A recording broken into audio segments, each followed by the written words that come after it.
শহীদ উসমান বিন হাদির রক্ত আমাদের বিবেককে জাগিয়ে দিয়েছে।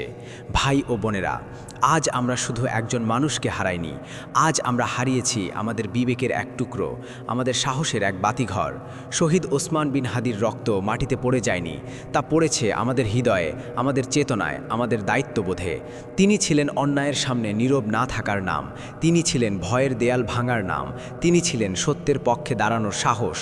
আজ আমরা প্রশ্ন করি, আর কত রক্ত লাগবে আমাদের জাগতে? আর কত মায়ের বুক খালি হলে আমরা বলবো এবার যথেষ্ট?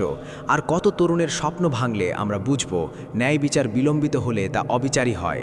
ওসমান আমাদের শিখিয়ে গেছেন, লড়াই মানে কেবল হাতে শক্তি নয়, লড়াই মানে নৈতিকতা, ধৈর্য আর সংগঠিত কণ্ঠস্বর। আমরা প্রতিশোধ চাই না, আমরা চাই ন্যায়। আমরা অরাজকতা চাই না, আমরা চাই জবাবদিহি। আমরা ঘৃণা ছড়াতে চাই না, আমরা সত্য প্রতিষ্ঠা চাই। আজ এই মাটি সাক্ষী থাকুক, আমরা চুপ থাকব না, আমরা মাথা নত করব না। আমরা শান্তিপূর্ণ, দৃঢ় ও ঐক্যবদ্ধ কণ্ঠে বলবো, অন্যায় আর চলবে না।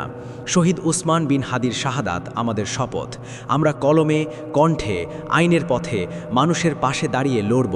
আমরা ভাঙব না, আমরা গড়ব। আমরা জ্বালাবো না আগুন, আমরা জ্বালাবো আলো।